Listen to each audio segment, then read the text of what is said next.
Why should you join the Livingston County Republican Party? Why, you ask? Yeah, why?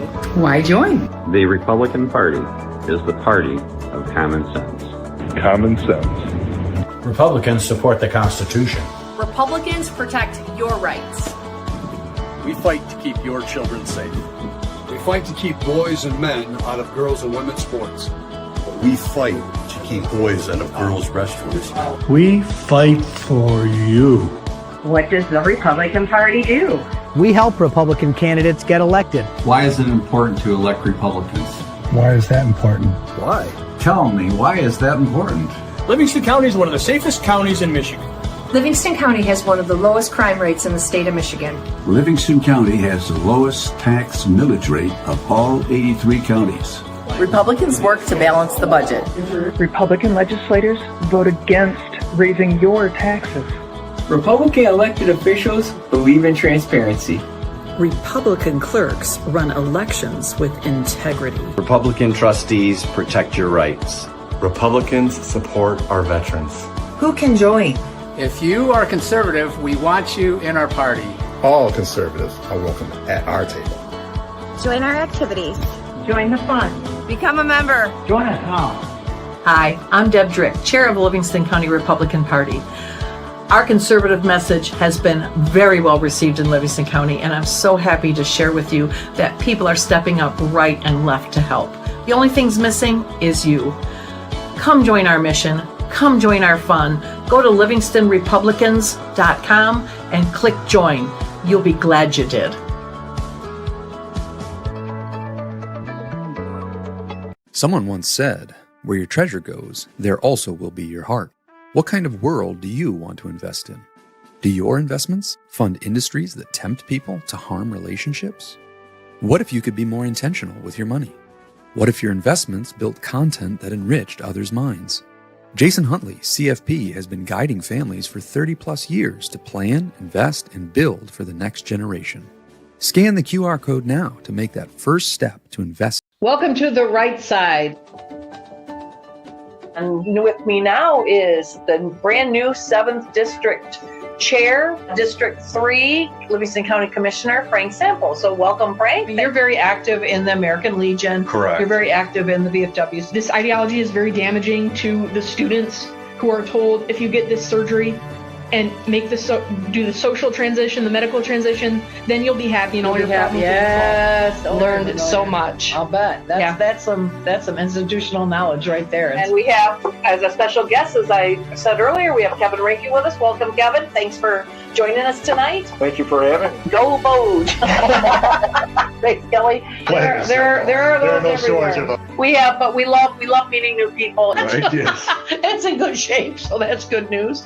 That safeness is not afforded to every citizen. They are special. There's a difference between men and women. There's a biological difference, and it's time for us to stand up for our girls. He went through, and he came back with a report said there's no way Detroit can meet its obligations on the tax base. Yes. So is this DEI focused just on the high school, or are they talking about all district, the entire district? Maybe that's kind of normal. It's really not. There tends to be little fiefdoms with different police agencies and police versus fire and fire versus EMS and blah blah blah. That's not the case here. So Livingston County is very fortunate. Hey, not too long ago, in many of our lifetimes, Detroit was the 3rd largest city in America. Oh yeah, 3.2 million citizens. It's been a great experience. I mean, I have no regrets about moving here. There's an old saying that the road will get you elected, the jail will get you unelected.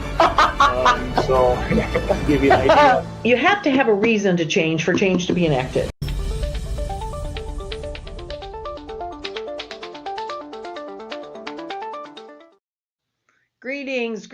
Greetings. I see Mark Ashley Price is sitting here waiting for me. Greetings from Wayne County. Greetings from Livingston County, Mark. Good to have you here.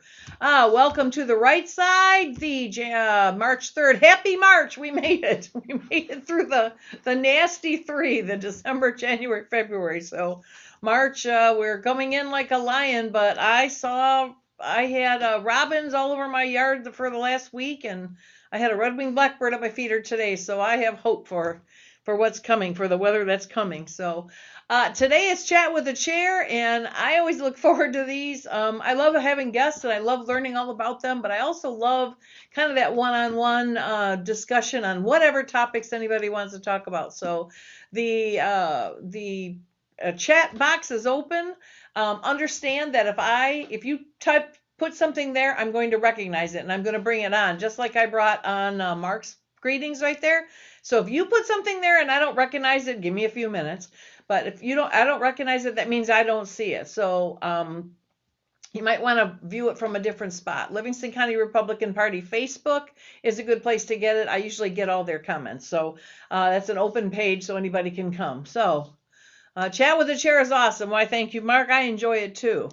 All right, so let's start with the big news. I guess not big news, but the news on Michigan's Republican drama. The drama reel is Anthony Hudson has declared war on the Republican Party.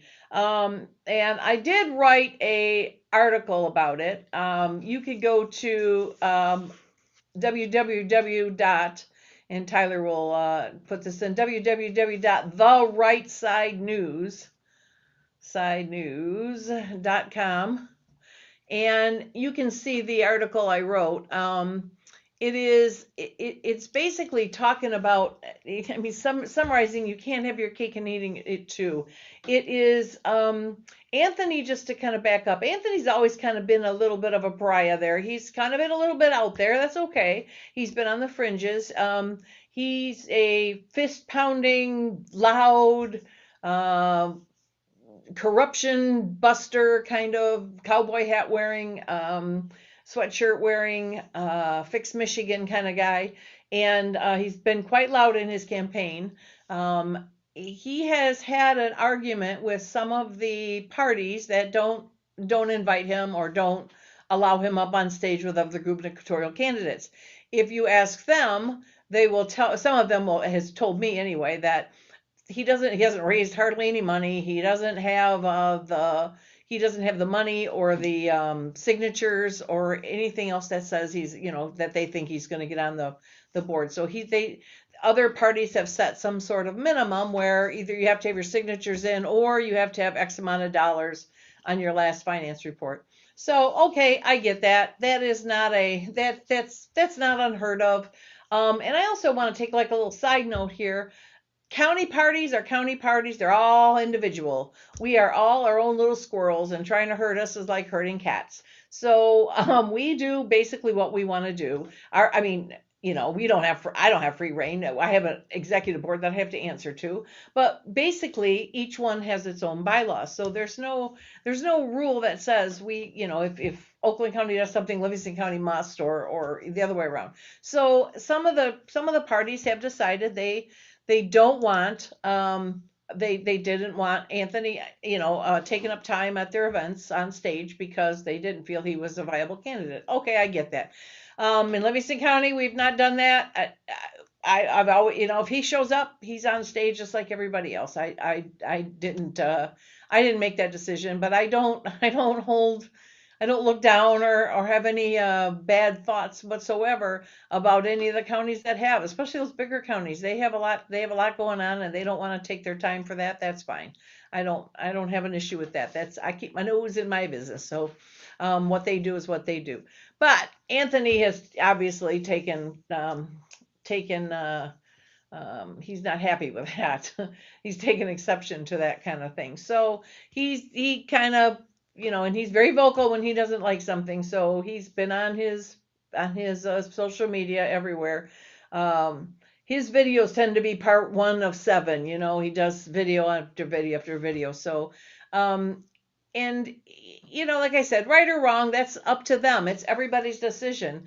And his way of dealing with it has been to fight it. And I'm not sure that is the best strategy, but okay. And he's, of course, yelled and they're corrupt and they can't do this and everything else. But anyway, he declared publicly, at least on the Facebook page I saw, he declared publicly on February 22nd, I think, that it was 20th or 22nd, whichever, that he was no longer a Republican, that he was now running for governor as a libertarian.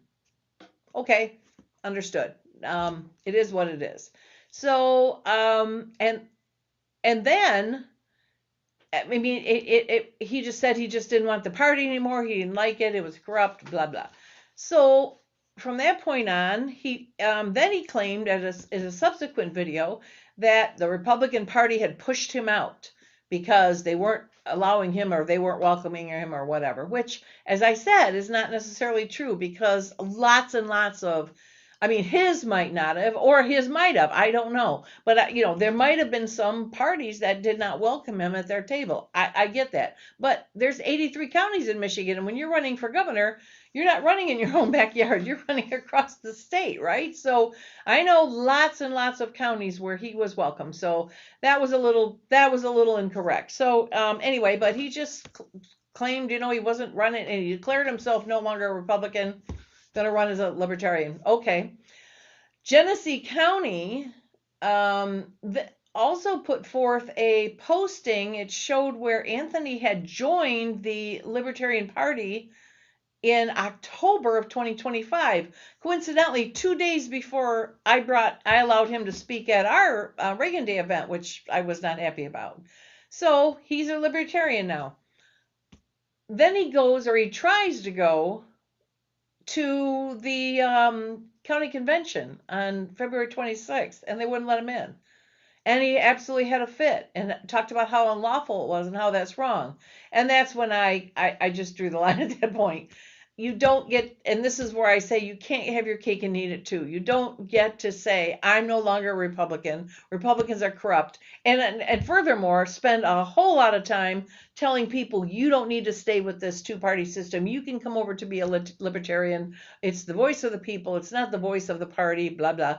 And then expect to be allowed in. You're not a Republican anymore, but we're going to now allow you in as a delegate. One of the videos he claimed it was unlawful because it was a public space, and I will tell you that we had ours in a church as well, and that's not true. We rented that church for the night, so it's no longer public when somebody else rents it. So anyway, it is what it is, but it's just like I said, I up until then had always allowed him to, I afforded him the same opportunities as the other candidates. He took up some of them, he didn't take some others, which is fine. But at this point, I would have done the same thing. If he was in my county and declared he wasn't a Republican anymore and, declared the Republican Party was evil and declared he was a libertarian and that's how he was running, he would not have been allowed at mine either. There is I guess I'd like to get some sort of official ruling, but I've made some calls about delegates and what their rights are. And apparently you're elected as a delegate, but it's not an elected office. It's more of a convenience for the clerks to do this and then give it to the party. But it is still, delegates are still party business. That's what I'm being told. I've got to go find that in writing somewhere because I'm curious as to whether or not delegates have elected authority where they are elected now and they don't get to be told they can't or cannot do this. I know there are some executive committees out there that have declared that you can be a delegate if you want to be, but if you want to vote, you need to be a paid member of that party. Okay, we don't do that, but I don't know that it's not a bad idea. It keeps people from just getting recruited to come in and vote that have never been involved, that don't understand why they're there. They're there because somebody else told them sit down and vote this way. So it does tend to encourage some involvement before you just show up and vote at a county convention, because remember, it's the delegates that pick the primary winners for the Attorney General and the Secretary of State. I can see the wisdom in saying you have to be involved for X amount of time and be a paid member of the party before we'll allow you that privilege of going in and being one of our representatives. I don't think that's unreasonable. Like I said, it's not what we do, and if any of our EC members wanted to bring that up, I'd probably support it, but I won't lose sleep if we don't either. So it's not a hill I want to die on, that's for sure. But like I said, I can see. But this whole Anthony Hudson thing has just been frustrating and disingenuous, because it is it's the cake and eat it too. I want to crash the Republican Party and watch it burn and tell everybody it's no good anymore and it's a failure and everything else, and I've left and I'm here, but I still want to vote in your primary. No. What do you think, Mark? Mark's in agreement with me about Hudson. He and all Republican candidates should be treated equally, but once he openly declared he's not a Republican, that's a different story and is hypocritical. Well said. That is true. It is hypocritical. So, anybody have thoughts about that situation, or any different thoughts about that situation? Let me know. I'd be curious as to hear any dissension from that thought. But I feel bad because, Genesee kind of got a bum rap from him on that. And but they did everything they did was in their purview. They did not step out of bounds. They didn't do anything illegal. They just said, if you're not a Republican, you're not voting. Whether it was Anthony or Michael Jackson or Prince, I would have told them all the same thing. If you're not a Republican anymore, you don't get to vote, but first give me your autograph. So, all right. Some activities around before we start talking about other issues. Activities we got going. This Thursday is our March EC meeting, Executive Committee meeting. Now, our meetings are such that from 7 to 7:30, we do our party business, and we do have some business to conduct. We call it an executive committee meeting, but that just means the executive committees are the only ones that can vote.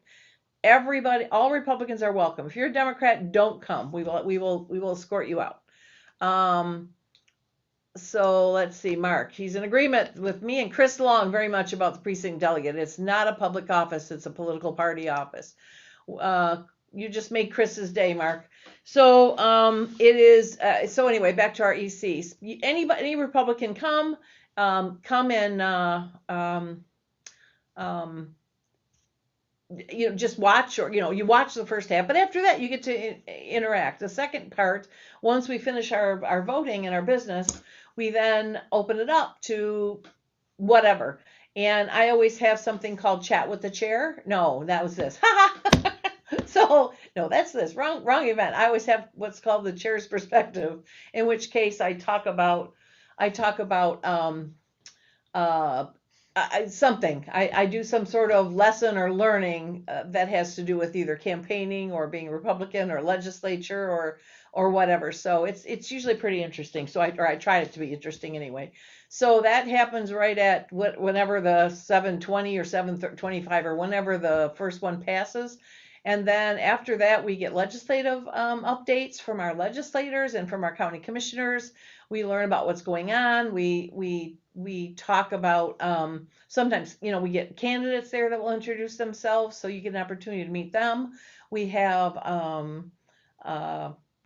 what else do we have? We have just open discussions on things. We have we ask for advocacy where it's needed. I always do something called Hats Off, which is where I, give 3 cheers for somebody that's done something special.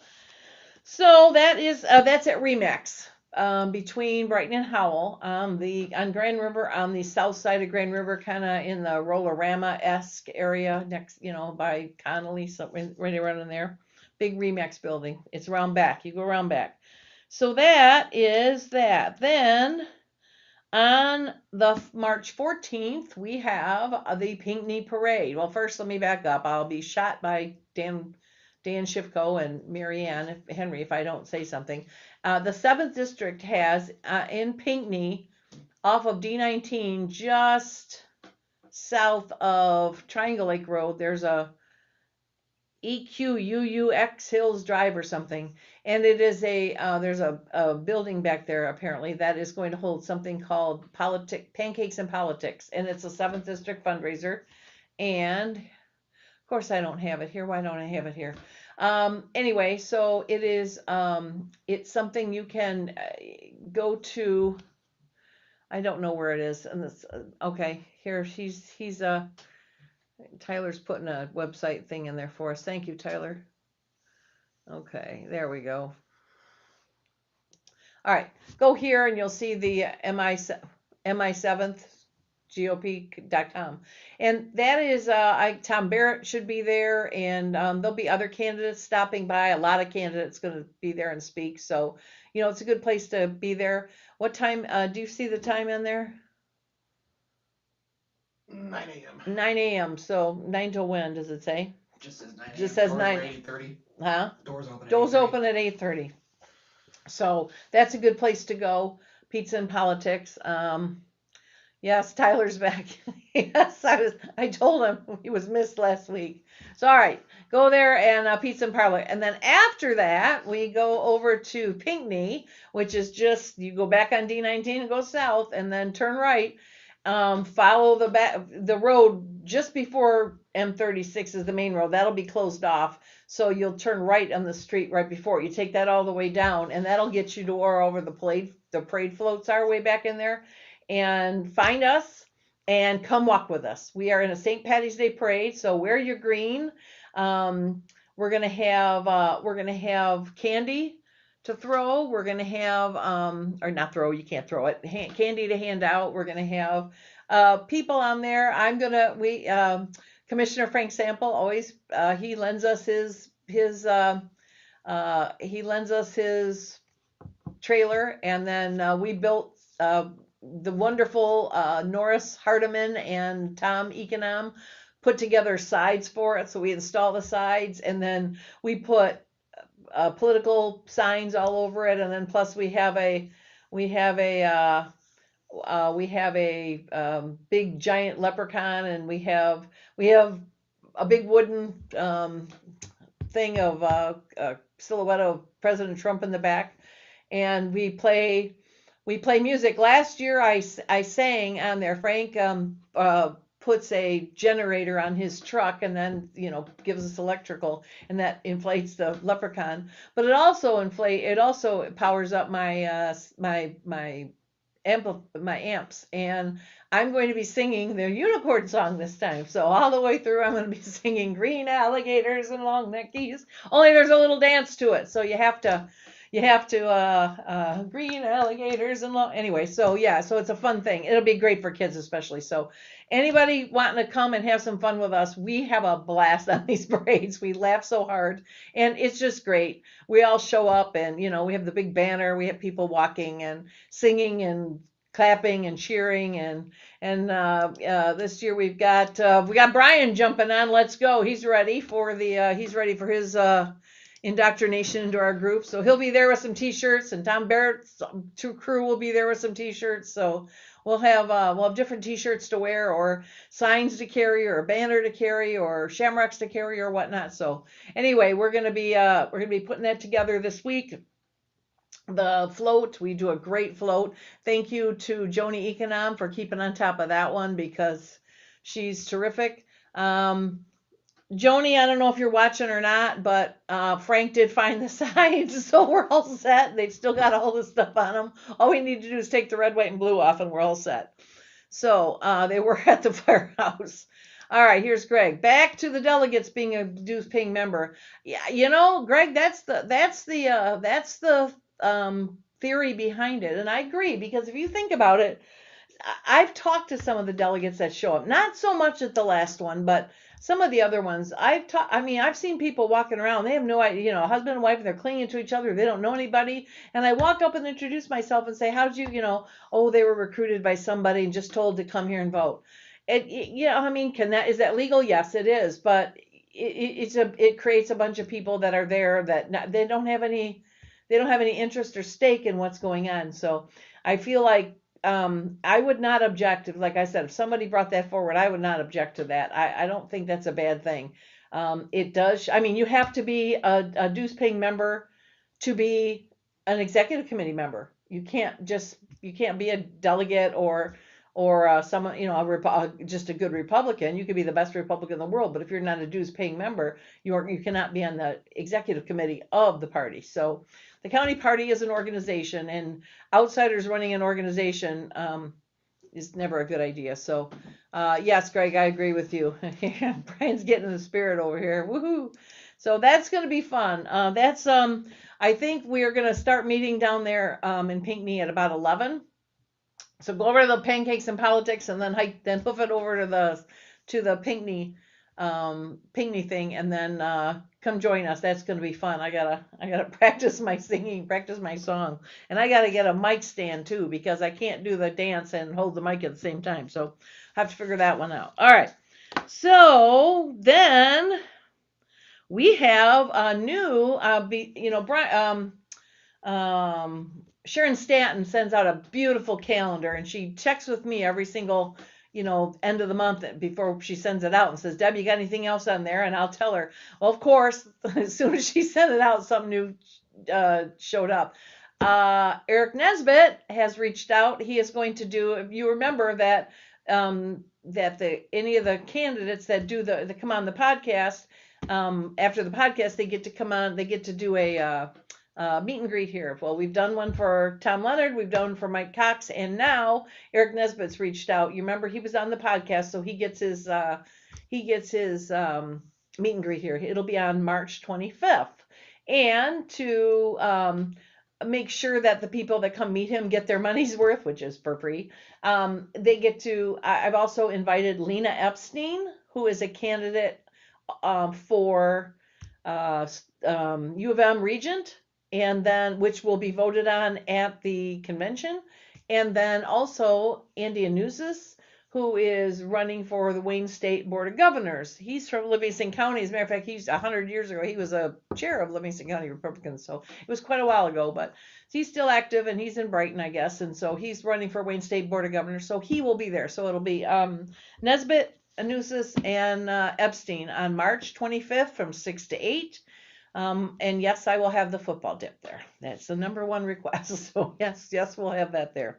And if I can get my pasta recipe done, I'm working on Bunny's Fabulous Seasoning for pasta. If I can get that done, I'm going to use that as a taste tester. I'm going to have all you guys tell me what you think. So, state convention on March 28th. Now, every delegate should have gotten a link to going and signing up and paying the $50. What I just now realized is I have to figure out, I don't know, Paul Funk, are you watching? We need to figure out how to get that out there for guests, because anybody can come, but it costs $50. So either way. So if you're a delegate, if you're an alternate, or if you're a guest, it's the same $50 to get in that door. So, but all the delegates and alternates should have gotten their thing. So if you watch this, if you're a delegate or you're an alternate and you haven't got your link, let me know. chair@livingstonrepublicans.com. You can let me know, and I will reach out, or I will get it to you somehow, or text me, however you want to do it. So, and I will get it to you. Let's see. Let me put that up on the screen. Nope. Oh, never mind. Try again. All right. So, hang on. You're moving me. There, now go ahead. We're both fighting over the mouse here. He's on the computer. I've got the mouse over here, though, so we can both do this. So anyway, we have so that link's out there. And so Paul, I'm going to have Paul put it on the website, as well as I think on our Facebook, how to sign up to go. And is it spelled right this time? Yes, there we go. Okay. All right. So yeah, just email me here if you've not gotten your link yet to go, because that was sent out, I think, Tuesday, maybe no, yesterday, Monday. So you should have gotten it by now. So look in the junk. Sometimes Livingston Republicans goes to the the spam folder. So from Paul Funk's email too. Say, oh yeah, it comes from Paul Funk's email, so it won't come from us. So, all right, well, that's that. So the state convention is. So there's something strange going on here. Let me see if I can. You know what? During a commercial, I'm going to dig it up, and then I'm going to bring it up here. There's some sort of sponsorship going on that I don't get, and they've got some here. You know what? I thought I saw it on my phone. Let me read it off here.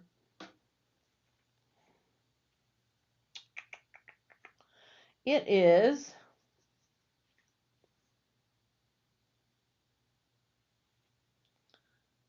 All right, so the MRGOP is having some sort of sponsor package where you get to sit, I mean, for like $2,500, you get to sit on stage, speak for a minute, put an ad in the program, have a vendor table.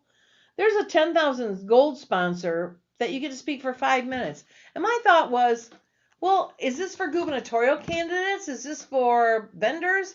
Is this for the candidates at the that are being at the delegates, like the Attorney General and Secretary of State? They get extra time to speak because they paid. Not sure that I like that very much, but okay. I feel like if a gubernatorial candidate wants to do that, that's fine. Or if a vendor or a supporting like Americans for Prosperity or whatnot, they want to pay for that and they want to get up and speak, that's a good way to make money. I'm just hoping that they're not putting their thumb or allowing thumbs on the scale by giving all candidates right now get the same amount of time to speak, which is the fair thing to do. But I'm hoping that they don't allow extra time to speak if you pay for it. That's putting a thumb on a scale. I don't like that. I've never liked that. So anyway, my 2 cents on that. But the 28th, and like I said, I will put something on the web page and on the Facebook page with the link. I'll ask Paul to do that. Okay, so let's talk judges. We have a bit of an issue. I learned of something today that I am really, really not happy about. And that is, oh wait, hang on. I'm sorry. This is our meet and greet. This was the meet and greet social. And with Eric Nesbitt, Lena Epstein, and Andy Anusis. I should have had this up there. All right, so then the next thing I forgot also is the March 4th social. This is Lisa R's handiwork, and she's terrific at this. We are going to El Toro Bar and Grill and the Brookside Lane. It's in the Brookshire Mall. It is it's across from Red Robin, I think, kind of in there. Firehouse Subs. Yeah, it's like a little blue, like a little strip mall that sits back a little bit. It's east of the Brighton Mall. One drive over from Taco Bell. One drive over from Taco Bell, Tyler says. So, but it's really good Mexican food, and they got this nice little kind of side area that we get to all go to. So that'll be great. So I want to make sure we do that. So the next, all right, now let's talk judges. We have Judge Suzanne Geddes, who was a conservative judge in Livingston County, is not running again, and hard to believe it, but she's aging out. So in Michigan, you can't sign up to run again, I think, after you're 70. So unfortunately, that leaves her out after this term. So that's the end of this year. So there's an open seat, and that's for circuit court. Currently, we have. Now I thought I had a picture. I know I did. Okay, because I reached my limit. That's what's going on. So documents. Wait a minute. Let's go right here. Podcast pics right there. Right there. Okay, so currently we have 3 candidates that are collecting petitions. Now, that doesn't mean another one might not pop up, but they better get going because the deadline's April and they've got a bunch of signatures to get. So anyway, so we have 3 candidates. First one is Christopher Candela. You've met him here. He's a conservative candidate. He works for Eaton County prosecutor and attorney general candidate Doug Lloyd. We also have Christina Like, who's looking for signatures, and she will be on, I believe, next week. She is an attorney out of Ingham County, but she lives in Fowlerville with her husband Dan. So those are the 2 conservative candidates. Something happened recently that has really annoyed me. I mean, really annoyed me. The 3rd candidate is a longtime attorney in Howell, his office is in Howell, by the name of Mark Gatesman. This is Mark Gatesman. You might have seen him places. I know that he showed up at the Mike Cox event. I was hesitant whether to allow him to stay or not, but he was here and he didn't have any petitions with him, and he was just talking, and I thought, well, as long as he's not pulling petitions, and he wasn't allowed to speak or anything like that. He was just here. He was listening to Mike Cox and Doug Lloyd and Anthony Ferlini. So, but I was told that he was at the American Legion last week getting signatures, and he was telling people that he was Republican. Now that is absolutely false, and I've heard that now from two different people, and I am furious with that. If you want to run, it's fine with me, but don't tell people you're a Republican. Those of you who belong to our Livingston County Republican Party Facebook, I've posted the campaign contributions. And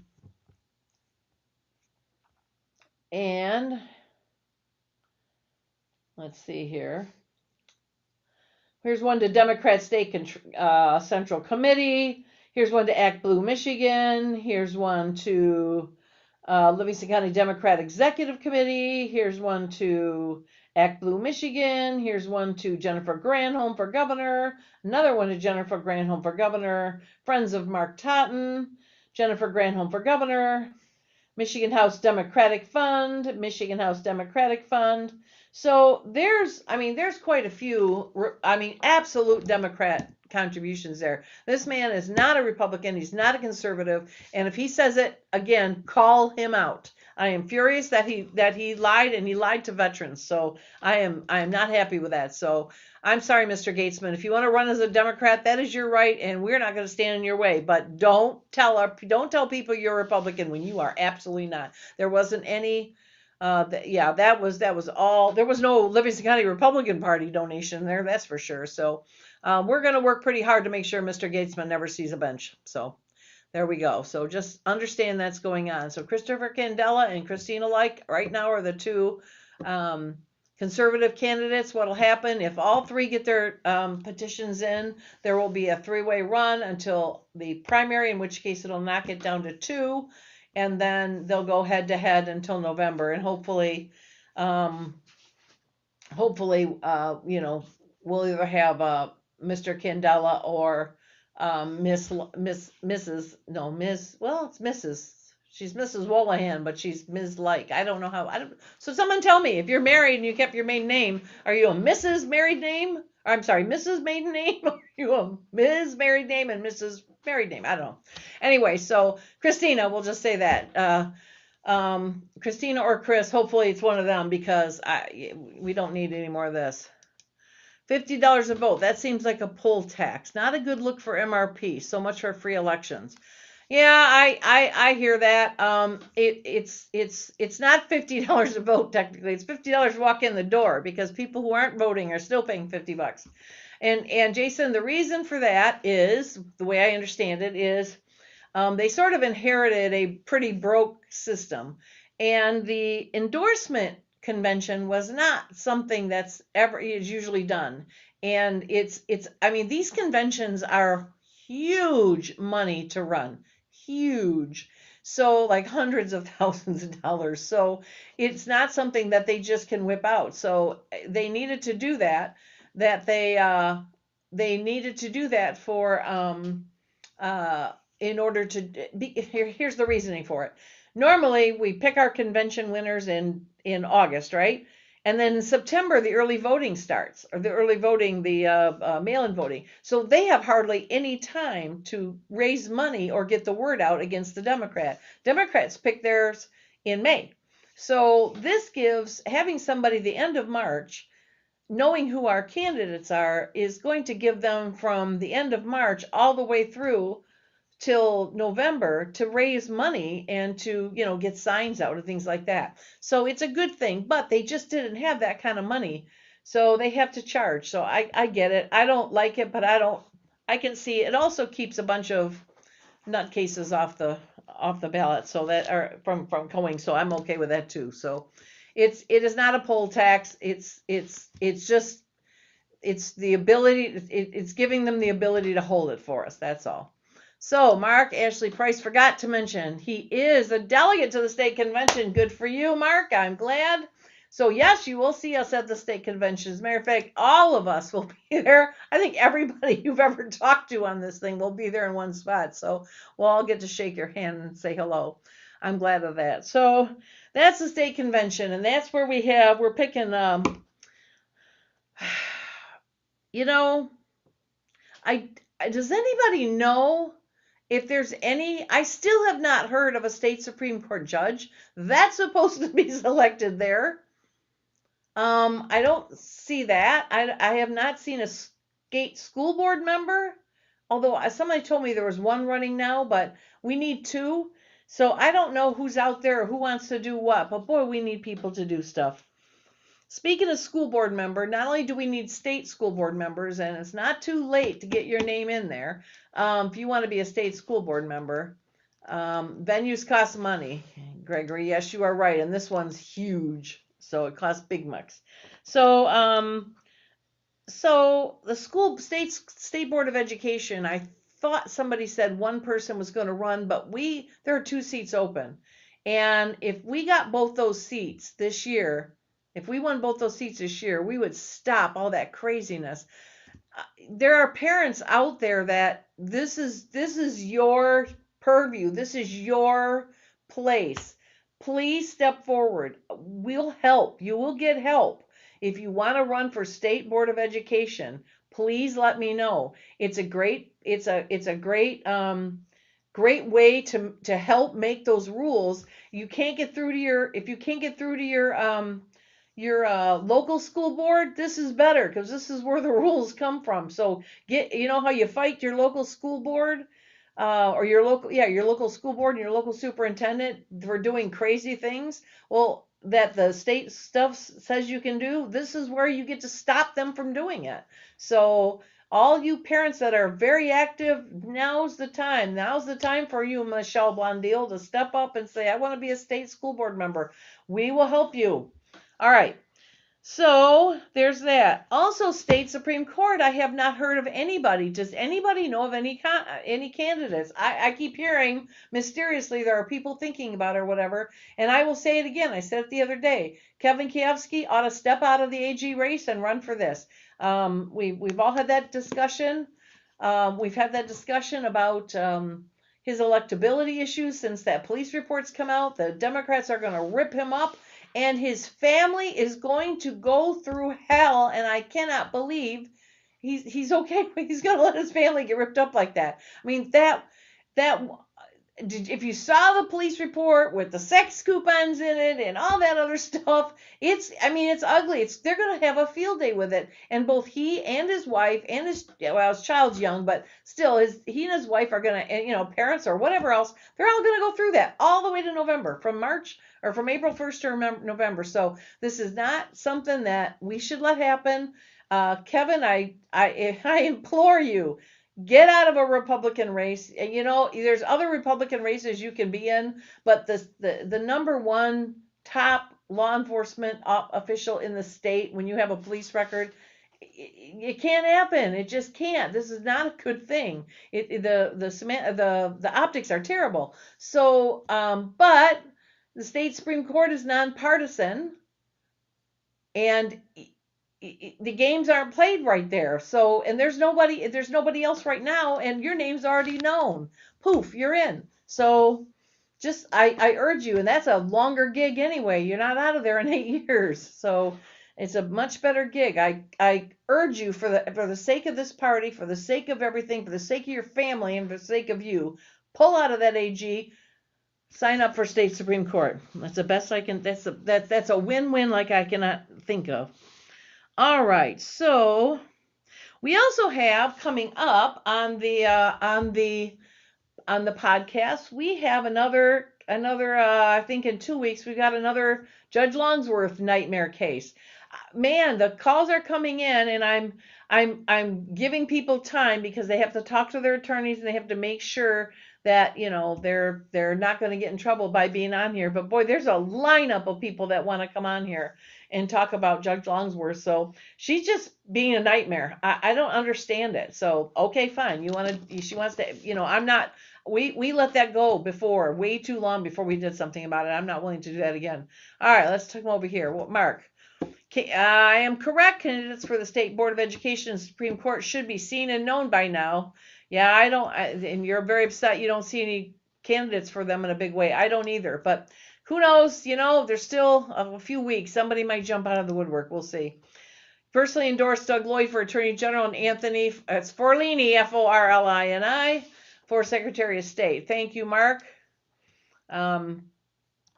So it's that Secretary of State's races. That's going to be interesting to watch. There's I'm gonna sit back on that one. That's going to be that may be closer than people think. So we'll see.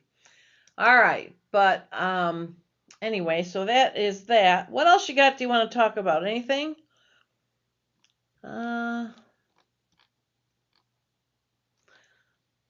I'm waiting for, also we've got coming on this month, Nick Vianney, who is the new chair this year of the Board of Commissioners. They're going to talk about their not their master plan, their, what do you call that? Their budget, their budget and their strategic plan. That's the word, strategic plan. They're going to talk about their strategic plan and kind of the updates they're going to do. They've got, they've done an incredible job of not spending money foolishly, and therefore when they need it, like to put in new substations for EMS or really, really, really expensive towers that then increase the efficiency of the radio and increases the distance of the radio. Right now there are dead areas in the county where law enforcement and EMS and such don't have good reception, and these towers are very, very, very expensive, but they will they'll increase the efficiency of these and the reach of these radios towers so that emergency vehicles can get to where they need, or they can communicate as they need to. So that's a good thing. But they're able to spend this money without raising our taxes, and that to me is just amazing. So good for them for not. I mean, I sit and listen, and there's always somebody on the Zoom or somebody in the audience, usually complaining that they need to spend money here, they spend money there, they need to give more money to this, and you need to spend it on here. And I think to myself, do they not see how good things are working and how we're able to do this without raising people's taxes? They're talking about people that can afford things and they need to spend, but how could they afford the taxes if they can't? I mean, it's crazy. So, okay. I've heard there may be a forced vote for PD Boer. Is that the precinct delegates' rights? Again, during state committee meeting, hold strong against it. You'd have to first suspend the rules because you cannot, state committee, I think there's a bylaw that says you cannot do state committee business at a state convention. That's what I've heard. Now, if you get a vote to suspend the rules, then maybe that could go. I just hope it doesn't, and I've heard that same, Jason, I've heard that same that same rumor. And I suspect, or at least what I've heard is that the notion is if there's enough, what's the word, filibustering on it and a bunch of drama, and it keeps people there real long, that people will leave, and that the people that will vote this in will then step up as proxies and vote it in, which I don't understand. I mean, I understand it and I don't understand it. So let's talk about that, because this is a good time to talk about that. The Precinct Delegates Bill of Rights. Chris Long talked about it for the first time, and since then I've dug into it. I actually got to go to state committee meeting as a proxy a few weeks ago, where they voted it down. And I can understand the people that want it. The people that want it, apparently, there was a county party that had the delegates, as I was saying, get recruited in, and they were recruited in for one purpose, and that was to outvote the current executive committee and put in their own people. They weren't seated or weren't recognized by the chair, and so enough of them went outside and there was enough of them to hold a quorum out there, so they had their own convention out there and came in and announced the results that they were out. I think it went to court and it held up. So it was kind of a mess. So what they want is they want a system where the state committee can then override and overrule stuff that happens at the county committee or the county party level. Now, for those counties that have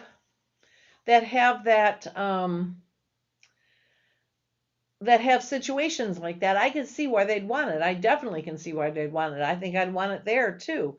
But the problem is that then gives there's no stopping or there's no ceiling on the amount of deciding that state party can do on behalf of the county parties.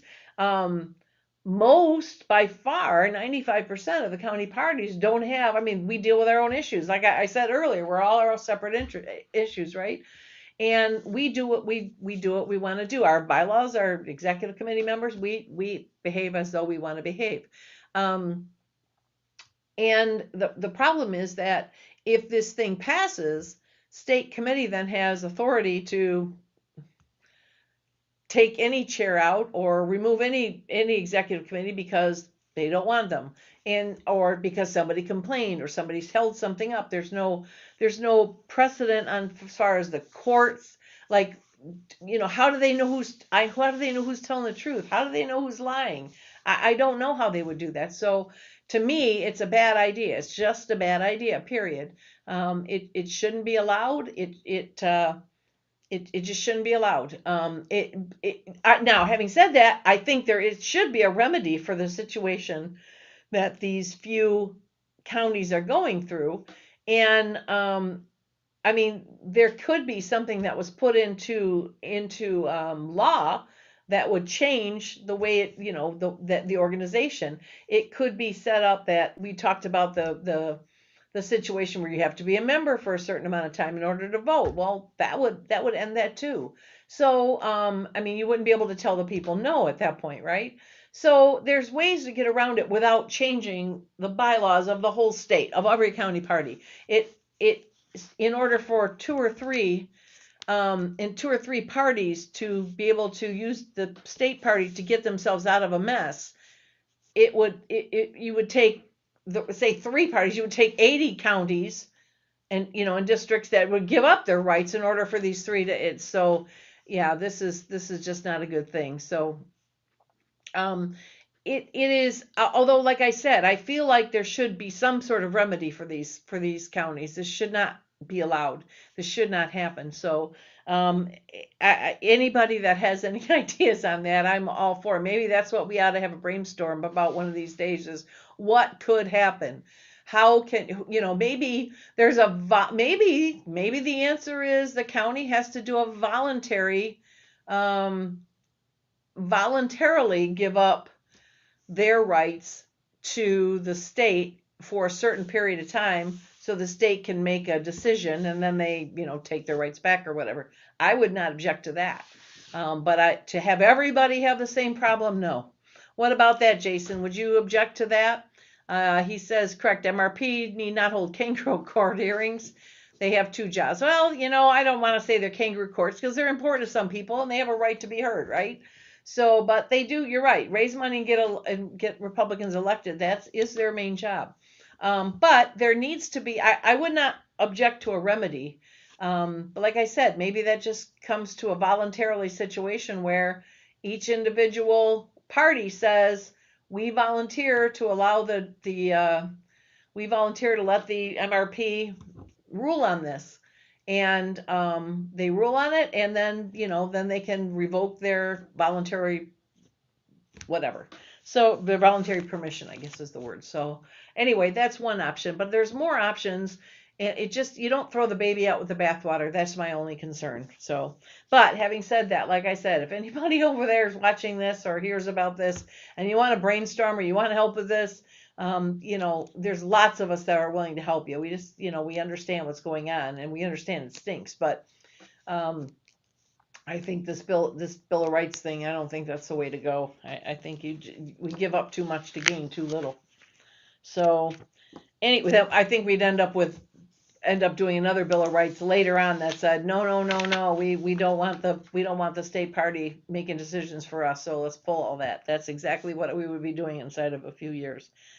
All right, so what's going on with the Epstein files? Anybody seeing that? There's the more I see of it, I see these things, and I don't know if they're real or not, but holy cow, I guess is anybody besides me getting concerned that there is at first when I heard, whether it was Hollywood or whatever, the government or whatever, that there was this pedophilia ring out there, that they were human trafficking children and infants and everything else, I thought to myself, oh, garbage, or oh my God, that's just another wild story. I mean, it happens. I know it happens, but I guess I didn't want to think that. It was so well organized that most of Hollywood, that most of the government leaders, the world leaders, are part of this secret sect. And I guess prior to the age of social media, when everything is so instant, I could see where something like that could be kept secret for a long time if it happened. But is that the case, and now it's just coming out, or is this just more stirring of the pot? And every time a false accusation is made, it kills the truth. It does. It really kills the truth, because where do we stop, right? How do you believe, if you keep believing things or looking into things and then finding out they're garbage, then you stop believing it even when it's true. It's that little boy that cried wolf. So at what point? But still, on the other hand, you think to yourself, this many people saying it, is it really wrong? Is it wrong? I don't know. I just don't know. So but I'll tell you what, some of the stuff I see, the victims talking about what happened to them, or what they, the alleged victims, I guess is the word, is sickening. It turns my stomach. I watch one or two and then I flip. I can't watch them anymore. And then I feel guilty because I'm just turning my, a blind eye to what's going on. But I can only watch so much of this stuff before I get sick. So I just don't know. What do you think here? Mark thinks the Clintons are guilty, as do Jason. I don't know if they are or not. I mean, do I think they're guilty of things? Oh God, yeah. You can't have that many coincidence. Everybody around them shows up dead and committing suicide by, shooting themselves in the back of the head, the gun and the bullet disappears. Okay, if you say so. So they're good at whatever they're good at. They're good at cleaning up their mess. So, I don't know if you're ever going to get them, but, I feel like, they talked about, I'm trying to think who it was. There was a woman that was talking about her and her daughter, her young daughter, and there was one president there, former president there, and the former president, and they did this hunt through the woods, and the woman and the daughter ran, and when they got caught, they got raped badly, and she was raped. I can't remember who she said, and the daughter, the little girl, was raped by one of the former presidents, and I was sick. I was just sick, and you don't know if this stuff is true or not, but oh my God, I wish somebody would prove it or disprove it. Either way, just move on, because it's just getting sickening, and we're getting what's the word, when you get numb to it, but there's a term for it. Desensitized, that's the word. We're getting desensitized with it because we're seeing it all the time, and people are. It's sort of like when we first heard about certain things, crazy things like a boy wanting to play girls' sports or a boy wanting to be in a girl's bathroom. We were crazed about it, but then eventually we got to the point where we, yeah, it's happening again. Don't like it, but we're not up in arms. That's what I'm worried about. That's what I'm just concerned that this is That's what's going on here, and I don't like it. So anyway, we're gonna go to a quick commercial. Jason, hold that thought. We're gonna go to a quick commercial, and then we're gonna come back and talk some more about it. Let's see. Let's do Soul Bridge. Where's Soul Bridge?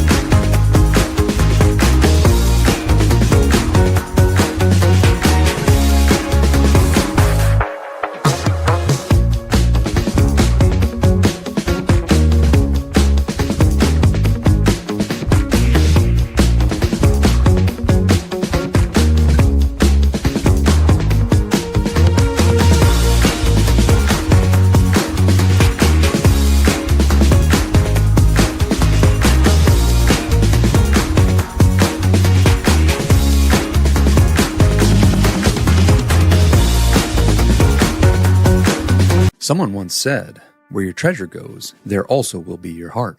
What kind of world do you want to invest in? Do your investments fund industries that tempt people to harm relationships? What if you could be more intentional with your money? What if your investments built content that enriched others' minds?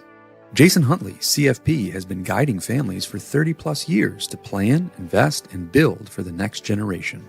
Scan the QR code now to make that first step to investing. Why should you join the Livingston County Republican Party? Why, you ask? Yeah, why? Why join? The Republican Party is the party of common sense. Common sense. Republicans support the Constitution. Republicans protect your rights. We fight to keep your children safe. We fight to keep boys and men out of girls and women's sports. We fight to keep boys out of girls' restrooms. We fight for you. What does the Republican Party do? We help Republican candidates get elected. Why is it important to elect Republicans? Why is that important? Why? Tell me, why is that important? Livingston County is one of the safest counties in Michigan. Livingston County has one of the lowest crime rates in the state of Michigan. Livingston County has the lowest tax millage rate of all 83 counties. Republicans work to balance the budget. Republican legislators vote against raising your taxes. Republican elected officials believe in transparency. Republican clerks run elections with integrity. Republican trustees protect your rights. Republicans support our veterans. Who can join? If you are conservative, we want you in our party. All conservatives are welcome at our table. Join our activities. Join the fun. Become a member. Join us now. Hi, I'm Deb Drick, Chair of Livingston County Republican Party.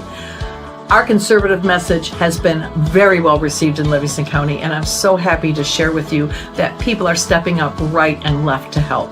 The only thing's missing is you. Come join our mission. Come join our fun. Go to livingstonrepublicans.com and click join. You'll be glad you did.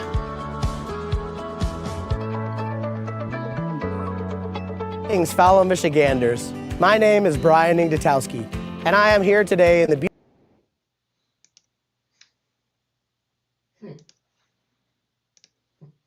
Just a minute. He screwed up. Oh, sorry, Brian. to announce my candidacy for the Michigan House of Representatives for the 48th District. I'm a 42-year-old small business owner and a lifelong Michigan resident. I live in Pinckney with my wife Jessica and my 2 sons. We have gained so much momentum in our district over the last year that it's been noticed around the state. My family and I loved meeting so many of you on the campaign trail, from knocking on your doors or saying hi at the parades. And we continue to be more engaged than ever in our community and the surrounding areas. I often get stopped at the grocery store and asked if I will consider running again. My wife and I have countless stories like this, but we have heard your request and I will humbly oblige. Our friends, neighbors, fellow business owners, and supporters have encouraged me to run again. So I am excited to announce my bid for office in 2026. More than ever, we need common sense representation in Lansing. There is so much work that needs to be done here in Michigan. I seek to unify our district and speak for every single person in every corner of the 48th District and not just one side of the aisle or special interest groups. I am focused on the issues that matter the most, the things that unite us, not divide us. My platform is simple: fiscal responsibility, support public safety, educational reforms, and lowering the insurance costs here in Michigan, which are some of the highest in the country. If you are interested in supporting a blue-collar small business owner who believes in fighting for the things I just mentioned, then I'm asking for your vote on November 3rd, 2026, which will be here before you know it. Please visit my website, brian48.com, and follow us on social media as well. Please share this news with your friends, family members, coworkers, and neighbors. Thank you so much for taking the time to watch and share this announcement. And I look forward to serving you all in Lansing.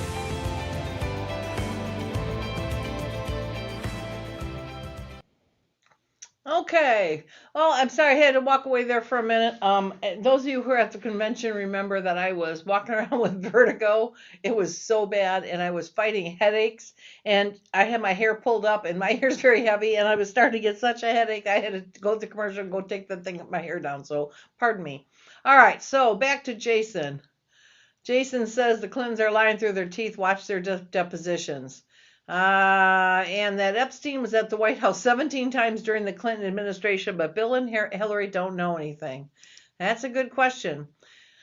Mark agrees about the Epstein files. He believes it would expose many leaders in the government, not just in the United States, across the world. Yes, that's true.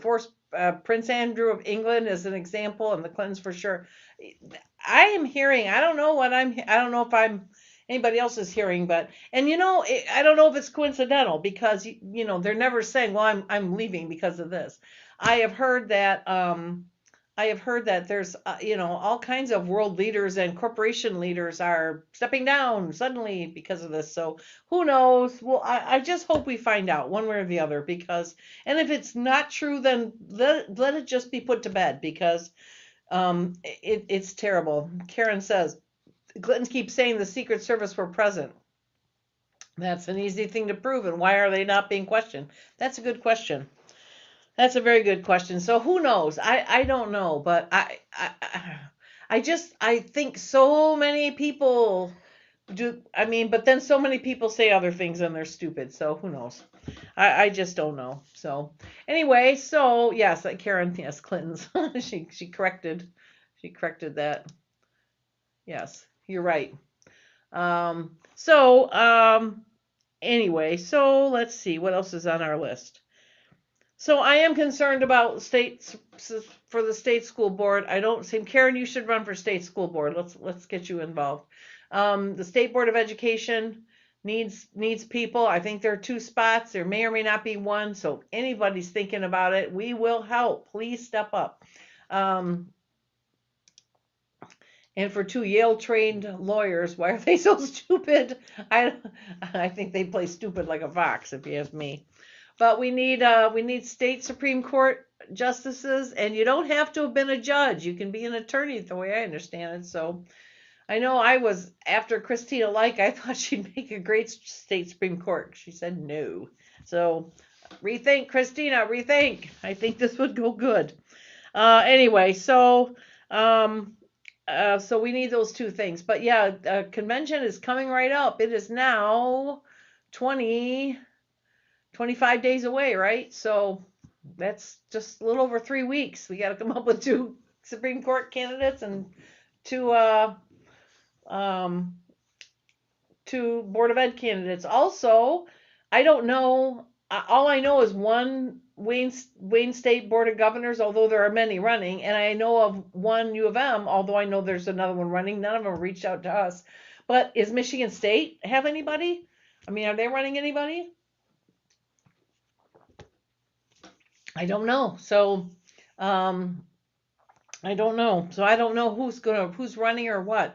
This is not, and this is not directed at anybody, but this has not been a convention full of information. We'll just say that. Normally by now we've gotten all kinds of information on candidates that are running, and really we're getting information on the Secretary of State and the attorney general, but we're getting that information from the candidates, not necessarily from the state party. So I really would like to encourage state party, if they hear this, please send your chairs stuff.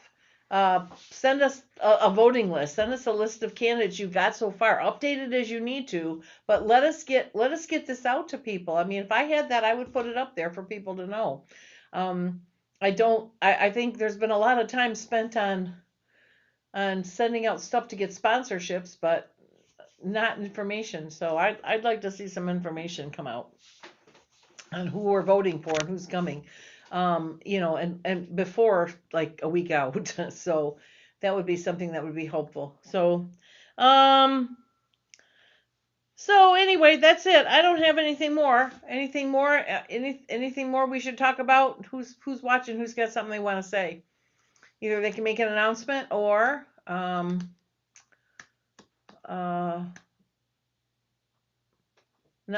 is there something else you want to discuss? So once again, this next Thursday, I didn't talk about our Cinco de Mayo. Is not Cinco de Mayo. It is Cinco de Mayo. Wait, our Cinco de Mayo is different. So our Cinco de Mayo Lincoln Day dinner is on Cinco de Mayo, but it is not a Mexican party. I need to clear that up. Joni and I have been very, very clear about that. We met about this and discussed it and everything else. It is on Cinco de Mayo, and in honor of being on Cinco de Mayo, we are going to have the simple best Mexican buffet we've ever had. However, the theme is going to be America's 250th birthday. And since I saw you last, we have secured Judge Michael Warren. Judge Michael Warren, you might remember he was on the show last September or the end of August, and he was on just before Patriot Week. And Judge Michael Warren is an author, and obviously he's a judge, but he's also very involved in patriot and the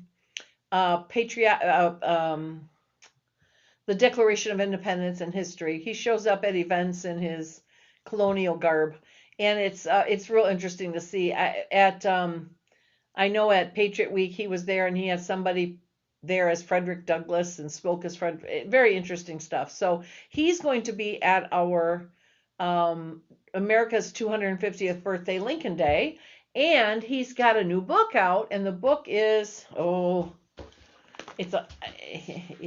thinking I'm dumb because I don't have the hang on, let me get to the title. It's a long title. Judge Michael Warren, right here. The title is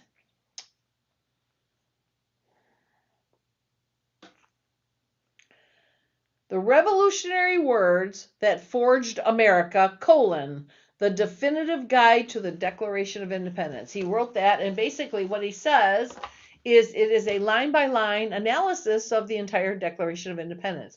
That is going to be very, very interesting for you history buffs out there, and I already plan on getting it for Jay. So it is Jay loves books like that. So that's a good book for you history people or you patriotic readers. That's going to be a good book for you. But he will be there, and he will. I've asked him to be in his patriotic garb, so he will show up in his powdered wig and whatnot. So he will be there, but we will have. I've invited candidates. I know some have already confirmed that they will be there. We will have again the outstanding Mexican buffet.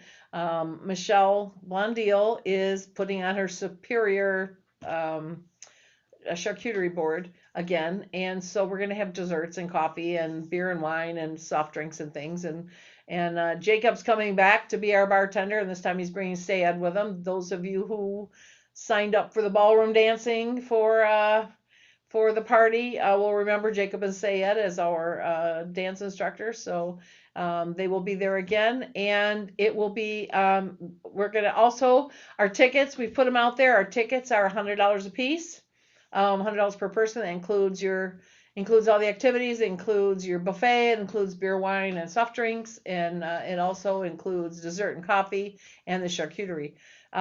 We will have the wonderful Marianne Patricus and Rochelle Huntsman are putting on another bucket drawing for us. So come prepared to drop tickets in a bucket and win all those cool prizes.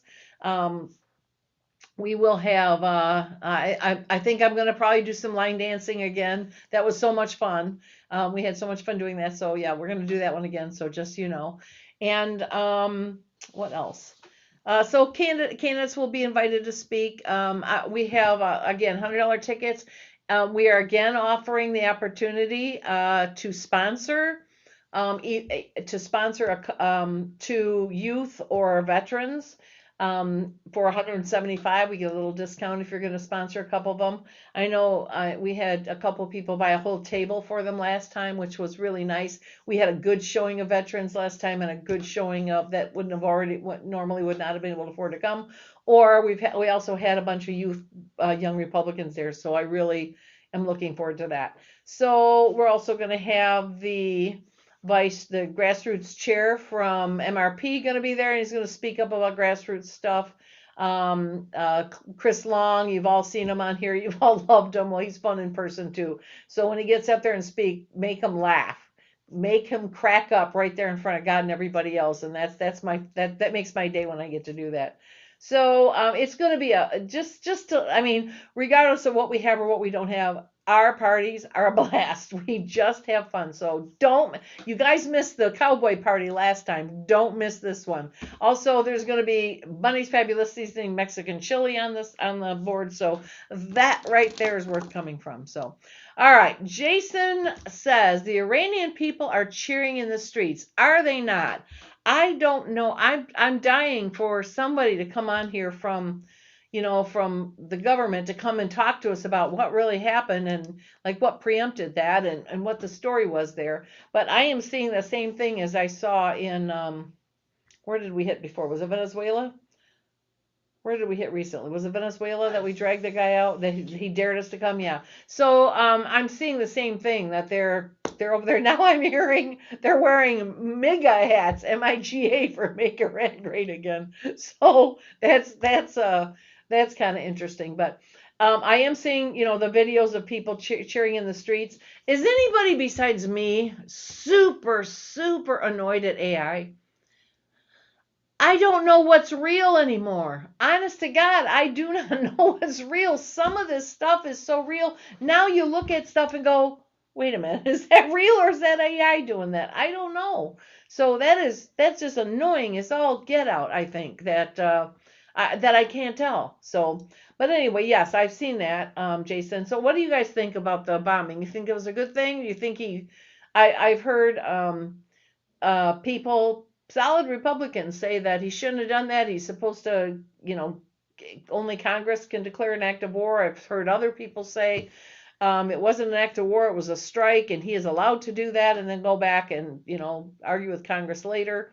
They're supposed to be targeted attacks. They're supposed to be okay. Karen says, she was in D.C. a few weeks ago. There were Iranian people marching against the regime. They were carrying MAGA signs. Okay, so apparently some of the Iranians were not unhappy about this. Yes, Venezuelan, they love their freedom now. That is true. And but here's the thing. I guess I'm kind of wondering, where does this freedom go, and do they hang on to it? Sometimes you love freedom, but then you get it, you don't know what to do with it. A country that has been under somebody's thumb, the people that have been under somebody's thumb for a long time, they're released, they don't know what to do. How do they, I mean, either they stagger around for a while, not knowing what they should be doing, and then, make themselves ripe for another takeover, or they get so tired of the trains not running on time, the garbage isn't being picked up, all this stuff, that they just say yes to anybody just to put order back in. So I truly, truly hope that is not what's going on. I truly hope they just power through it, because in putting a democracy into place, or a republic like we have, is not easy. There's issues there, and I really hope they reach out to America to get some diplomats over there that'll really, sincerely, without being crooked, help them through this process, because it's not an easy thing to do. Jason completely supports the Iran bombing. It ends the 47-year communist-backed terrorist regime. Well, it's sure taken some of them out. Time will tell if it's ended it or not. But yes, it's certainly taken some of them out. The Ayatollah, the number 2 guys, they're gone from what I understand. So, okay. It is what I don't understand, because I really haven't been paying attention to it. I've had other things on my brain, local things in my brain. So I have missed what's led up to this. As someone said, there were a bunch of attacks. Maybe they were, and I just buried in conventions and party stuff, and we had our candidate training here, and that went well. So that kind of stuff can kind of take up my space for knowledge and for news, that local stuff. So sometimes I'm behind the times. So on the rest of what's happening in the rest of the world. So I'm never sure, but so it sounds like, though, that this has been coming, and they have let it go too long. So Jason seems to think that Trump and the State Department will see it through. I hope so, Jason. I really do. So I feel like it needs to not get dropped. It would be a bad thing for it to get dropped. So. All right. Well, anything else anybody wants to talk about? Iran, Tyler, anything else in the news? No? I guess that is the big news, isn't it? The Iran stuff. I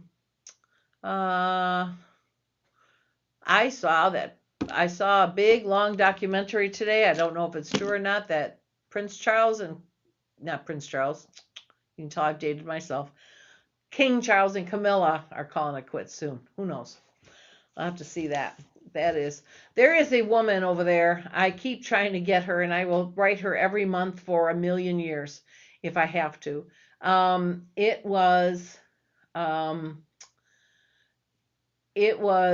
name is Katie. Yes, Karen, I'll get to that one next. I was just trying to think of the name. But this English woman, she does this. I think I've talked to her about her before. Her shtick is called Batshit Bonkers Britain, and she does these. If you look her up, Katie something. Tyler, Google Katie Batshit Bonkers Britain and get her name, Katie something, and she does these hilarious news, like just quips, short updates, and she'll talk about the leadership over in Great Britain that is just terrible. Hopkins? Katie Hopkins, that's right. Katie Hopkins, and she talks about the leadership over there. According to her, it is overrun with Arab immigrants that, Karen, you must know who I'm talking about. You know who I'm talking about then? Katie? Yes, she is hysterical. I die watching her. She is just very, very entertaining, and I write her faithfully every month asking her to be on the podcast. Just call in, give me 10 minutes. I think that you'd all love her, and I think that she'd pick up a whole bunch of different things. But anyway, but yeah, that's Karen says, yep. So I keep writing her. I'm going to get her on the show if it's the last thing I do. So the other thing Karen brought up, yes, that in Ann Arbor, a couple, it went viral, and I wrote to them too. I wrote to them, try to get them on the podcast. They were at a Mr. Smoothie. Is that what the name of it is? Mr. Smoothie? Smoothie King. Sorry. Smoothie King. They were in Smoothie King, a couple, and he was wearing some sort of Trump or MAGA sweatshirt, and they denied service. And the woman got her phone out and started videotaping and saying, "We just got denied service because my husband's wearing a Trump whatever or a MAGA or whatever and sweatshirt." And the woman behind the counter was, their words for the woman like that. She was nasty, and it was basically, "Have a nice day. You can leave. There's the door. Have a nice day. We don't have to. We can serve anyone we want. We can deny service for anything we want. We do not appreciate. We don't like the discrimination." Anyway, and the woman, now they incorrectly said that it was illegal to do that, and I don't think it is. I think you can, private property, you can refuse service for anything, but it was dumb because darn well there's going to be a big there's going to be a big boycott of Smoothie King now. And I don't know if this is the owner that has said this or these are two zealous staffers that are said this, but I kind of got the, from what the woman was saying, I kind of got the idea that it was the owner's policy, no MAGA stuff in there. So okay, that's going to be a big old boycott. So of course, I don't know how many Republicans there are in Ann Arbor, how much of a loss it'll be if suddenly Republicans don't show up there, right? So who knows? But anyway, yeah, that was the other story. I forgot about that one. I did write to them this morning and ask them, hey, please, we'd love to have you on. We can just they can either come here or we can videotape you right in. They have not. Karen says they fired the employees. Really? That is hallelujah justice. I think what I need to start doing is I need to start getting out and investigating some of this stuff. I need to get my phone. Some of these things that I hear, these situations, I need to get them. Who wants to be an undercover detective for the right side? Charit here, let me give you he's already typed it. I'll find it. It's up here. If you want to be an undercover detective, I'm going to set some stuff up here. Is that the right one? Yes, it is. If you want to be an undercover detective for the right side, let me know. Write it and let me know. And we'll find a way for you to get in with a phone or with put a phone in your purse or whatever so it's sticking out. And it'll record. You can have it on record. Just record stuff that happens. But there's so much stuff that's being said. I want somebody to go in with a phone and find out, is this really going on or not? Now, we're not sending you to talk to the Clintons, so don't worry. But it just everyday stuff. Is this happening or is this not happening? I mean, what I would do is I would send somebody in with a MAGA hat to Smoothie King and a phone, and let's see what happens, and get it all on camera, see what happens. I would love to see something like that. So either that or maybe interview some of the people that we can't get to on the show. So anyway, that's what we're looking at. So anyway, I'm getting out to find learning centers. I don't know what that means. Jason, rephrase that. I hope the governor's a Republican. It's only fair. I don't think they do fair elections like that. But yes, we do too. I mean, the way I see it, the Democrats have done so many dumb things. Their policies were horrible. Their rhetoric is awful. They're not organized. Unless we shoot ourselves in the foot this year, like the whole Kevin Kafsky, putting him on the ballot would be horrible. If we just don't shoot ourselves in the foot, we're going to win this year. So I really hope that that's going. I'm getting out to find learning centers. I don't know what that means, Jason. Tell me what that means. Huh? That's Somali learning centers in Minnesota or something. Oh yeah, I don't know. Yeah, we gotta start getting this covered. So we need some undercover right side detectives here to get out there and find it out. So let me know. All right, well, that is it. I will see everybody 2 days from now at the party. I also, once again, I gotta do this because I get yelled at if I don't. Right there, that's how you sign up to be a member.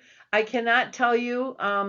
Our convention, by the way, went smooth, and we picked up a couple new members there, which I could not be happier about, because that means people come and they see what we're doing and they see all the stuff that's happening and they say, you know what, I want to be part of that. Wow.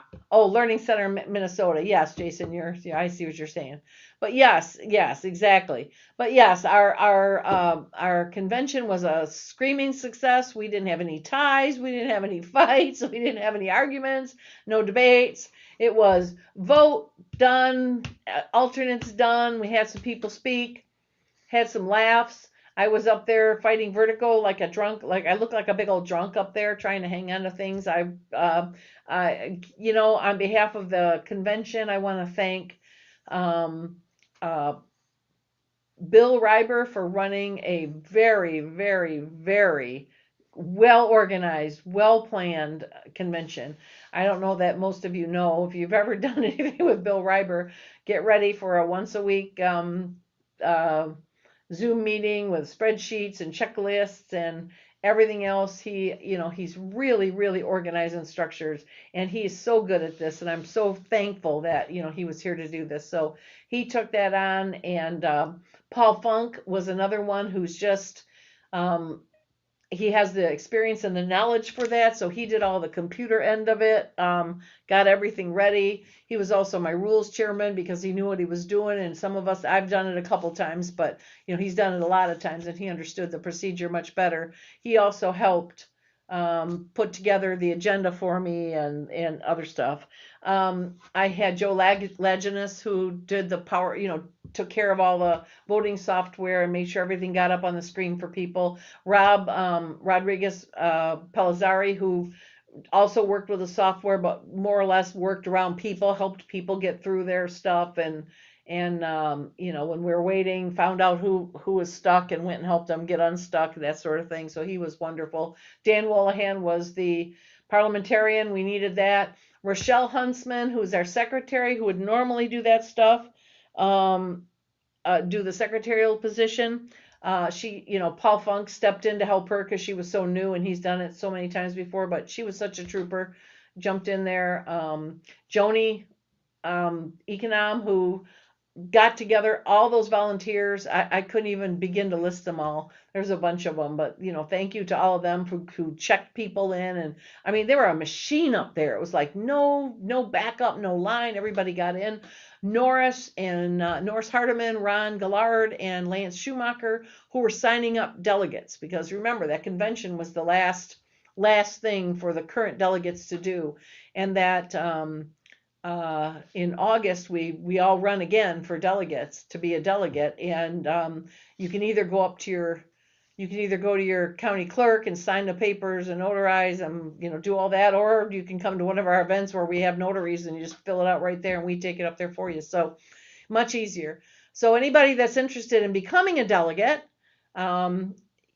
please come to our EC meetings. We always have somebody there that can sign you up. So our meeting is Thursday at Remax, and I'm pretty sure Norris and Ron Gillard will be there and they'll sign you right up. So if you want to become a delegate, I should probably take a second to describe what a delegate is. Now, a delegate's minimum duties are to vote. Okay? Your delegate's minimum duties are they vote in conventions. Now, we have different kinds of county conventions within the party. One of the county conventions is like the one we're having at the end of the month, where the delegates, that's a state convention actually, the delegates are the ones who vote for who wins the primary on Secretary of State and Attorney General. Also, Wayne State Board of Governors, Michigan State, U of M, and State Board of Ed, and the judicial races. So there's they get to pick that. They pick that. Prior to that, they also all the delegates. So let's say 300 delegates come. Livingston County had 61 delegates to vote, and then you get up to 61 alternates. So those delegates get to vote on which delegates go to the state. So that's how that works. So that's one duty. Your new delegates that get elected in August, at the end of this year, both my term and the officer's term, plus the executive committee term, they're up at the end of December.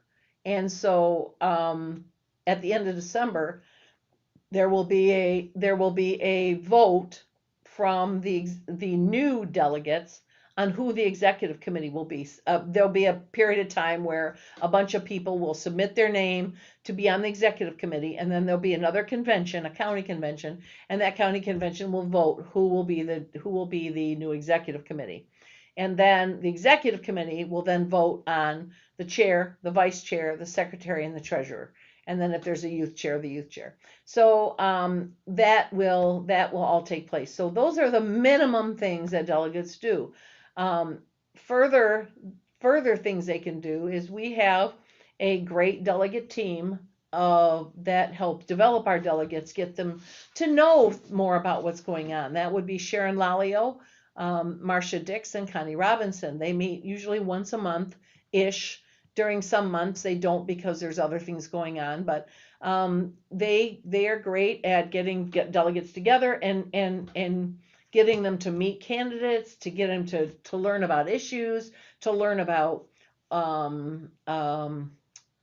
the party, what the Republican stance is on this or that. It's they're very interesting and very informative meetings that they do. So that's another thing that our delegates can do. Our delegates also are always encouraged and welcome to take part in our party activities. We have our Tuesday. We have I didn't mention that, did I? Oh, shame on me. Next Tuesday morning, we have a breakfast, and this one's at Fowlerville Farms at 9:00, and any Republican can come. This is also another great place for delegates to come. The dinners, the fourth Thursday dinner this month being the fourth Thursday at El Toro, that is a great place for a delegate to come. All delegates are welcome and encouraged to come to our meetings, our EC meetings, the first Thursday of the month. In this case, this Thursday at Remax.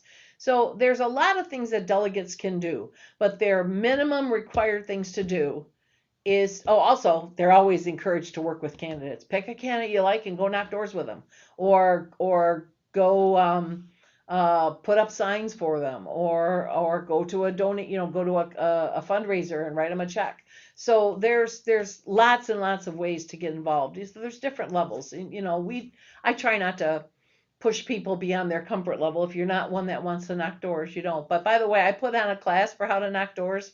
Knocking doors can be fun if you do it right, if you know what you're doing. What's bad about it is if you don't know what you're doing. So anyway, so that's what a delegate does. So if you want to become a delegate, you get elected and it goes on the ballot. So you have to turn in an affidavit. So just bring your ID and come up Thursday to the Remax, and we'll sign you up. All you got to do is, and then your name will go on the ballot in August, and then you'll find out. Chances are, if you want to be elected, you will be. So. Awesome. Let's see what we got over here. Except for the fact that I had vertigo. I woke up with vertigo that morning. Oh my God, it was awful. I had to be escorted everywhere. So, I could drive because I could sit. If I was sitting, I was fine. If I was laying down, I was fine. It was the walking, everything tilted. So, I drove and I sat there and I texted, and Tom Econom came and got me and walked me to the walk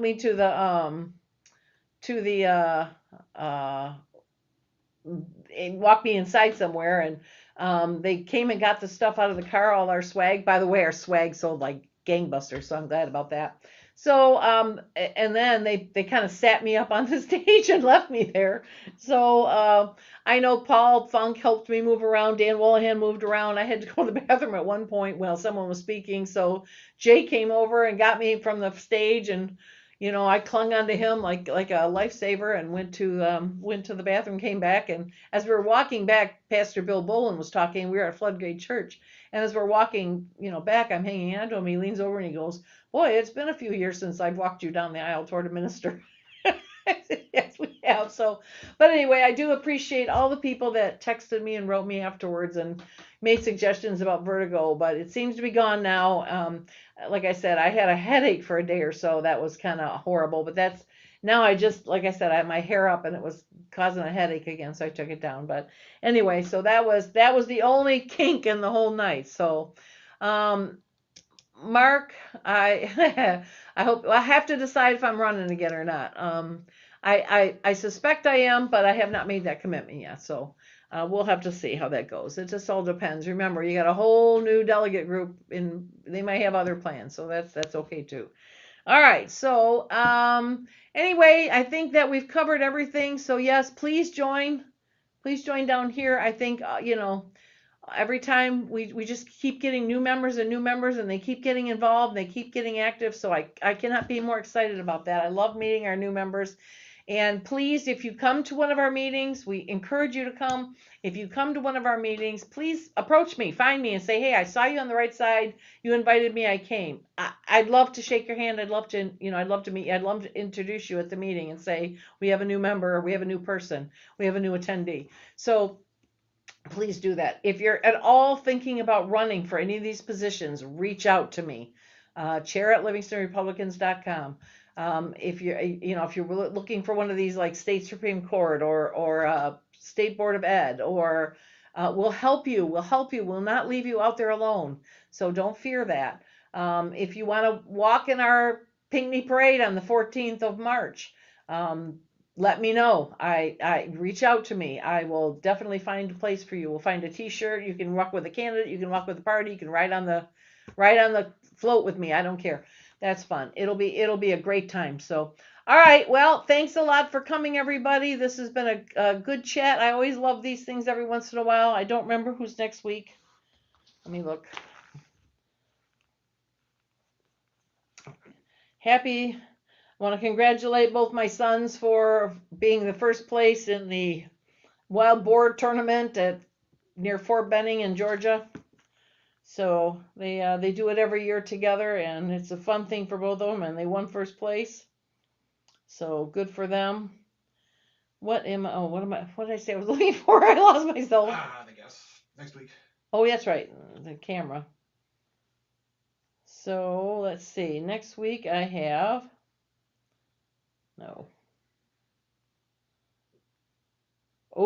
next week I have Hannah Suds.